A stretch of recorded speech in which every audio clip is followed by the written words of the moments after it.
इन दिनों चुनावों को देखते हुए बस लोगों से एक ही बात सुनने को मिल रही है कि वोट किसे दिया जाए। क्योंकि जब हम ग्राउंड लेवल पर पार्टियों के बारे में जानकारी लेने निकलते हैं कि किसने कितना काम किया है, जनता के मुद्दों को किसने सुना भी है या नहीं, तो वापस से सब इक्वल 50-50% हो जाता है कि इतनी स्कीम्स है, अलाउंसेस हैं या फिर डेवलपमेंट, किसी में कोई भी कमी नहीं है। वहीं इसमें भी कोई दोहराई नहीं है कि अभी टाइम इलेक्शंस का है। लेकिन क्या होगा जब चुनावी दौर खत्म हो जाएगा? फिर क्या करेंगे आप? करेंगे इस पर पूरी चर्चा। नमस्कार दर्शकों, आप देख रहे हैं राजस्थान संवाद। मैं रुचिका पारेख और इस गंभीर विषय पर चर्चा के लिए हमारे साथ मौजूद हैं हमारी senior anchor Chetna Sharma ji. Welcome ma'am. Ma'am, क्या लगता है आपको कि अभी जो चुनावी दौर चल रहा है, तो इसमें क्या फर्क देखने को मिलता है चुनावों के टाइम और चुनावों के बाद में? क्या पार्टियों में बदलाव आ जाता है? देखिए रुचिका, आपका ये सवाल बहुत ही ज्यादा इम्पोर्टेंट है। सच कहूं तो ये जो चुनाव से पहले का टाइम होता है, इस टाइम तो आपको जनता को इस तरह से ट्रीटमेंट दिया जाता है कि आप ही सर्वे सर्वा हैं, सब कुछ आप ही को, मतलब आप ही शहंशाह हैं, इस टाइप का ट्रीटमेंट दिया जाएगा। और चुनाव के बाद जो घर घर हाथ जोड़कर आप वोट लेने के लिए आते हैं, वो लोग ऐसे चंपट हो जाते हैं, बिल्कुल नदारद हो जाते हैं, नजर ही नहीं आते कहाँ है। और सारे वादे जो वो लोग करके जाते हैं वो सब धराशायी हो जाते हैं। चुनाव से पहले आपको लगेगा कि भाई जनता को वो सिर आंखों पर बिठाएंगे, और चुनाव के बाद ये लगेगा कि जनता है कहीं, भाई वो अपना वोट तो ले जाते हैं कीमती, और फिर अपने ही काम धंधों में पैसों से अपना घर भरने में लग जाते हैं, और जिसके लिए काम करने के लिए वो ग्राउंड पर उतरते हैं उनको भूल जाते हैं।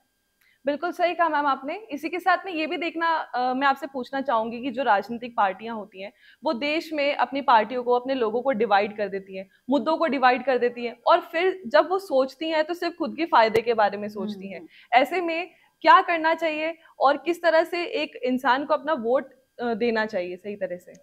देखिए रुचिका, इसमें सोचना कैसा, इसका सीधा सा विकल्प है निर्दलीय उम्मीदवारों को चुनना। क्योंकि निर्दलीय उम्मीदवार किसी पार्टी का हिस्सा नहीं होते, इसलिए वो किसी भी पार्टी को या फिर उनके गुट में जाने को, कहीं से भी इन्वॉल्व नहीं होते किसी भी चीज में। हर तरह से आजाद होते हैं, स्वतंत्र होते हैं, जनता के मुद्दों को उठाने के लिए, उनकी आवाज बनने के लिए उनपे किसी भी चीज का प्रेशर नहीं होता। तो ये सबसे अच्छा ऑप्शन बनकर निकले हैं। लेकिन मैम, यहाँ पे मैं एक सवाल और करना चाहती हूँ कि जो ये निर्दलीय आते हैं, ये किसी जाति, धर्म, ये भी किसी की तरफ अपना झुकाव कर सकते हैं, तो हम इनको किस तरह से वोट दें? आपका ये सवाल बहुत कॉमन है, लेकिन जो लोग ऐसा सोचते हैं मैं उनको बता दूं कि वो एकदम गलत है। क्योंकि निर्दलीय उम्मीदवार किसी विशेष जाति, धर्म या समुदाय के पक्ष में नहीं होते, इसलिए वो समाज के सारे वर्गों के मुद्दों के प्रति संवेदनशील होते हैं, एक ही जैसी भावना रखते हैं। और हाँ, निर्दलीय उम्मीदवार किसी विशेष पार्टी के हितों की परवाह नहीं करते हैं। वोटर्स के मुद्दों को ही उठाना उनका मेन मोटिव होता है। उनकी यही आजादी समाज के विकास के लिए एक अपॉर्चुनिटी क्रिएट करती है, और वो इस ऑप्शन को भी ढंग से पहचानने में और सही नेता को चूज करें, ये सबसे ज्यादा जरूरी है। बिल्कुल, आपने हमारे दर्शकों को एकदम सही समझाया कि निर्दलीय उम्मीदवार अपने चुनाव प्रचार में सिर्फ वोटर के मुद्दे पर ध्यान देते हैं, ना सिर्फ चुनावी दौर में बल्कि चुनावों के बाद भी। इसलिए सच में ये बहुत जरूरी है कि हमारे देश में निर्दलीय उम्मीदवारों को समर्थन दिया जाए, ताकि देश के मुद्दों का सही समाधान निकला जाए। अब ये तो आप बताइए कि आप किस तरह से, किस बेसिस पे अपने उम्मीदवार को चुनते हैं, कि जो पक्षपात करे, जो परिवारवाद करे, जो खुद का फायदा देखे, या फिर जो जनहित में काम करे?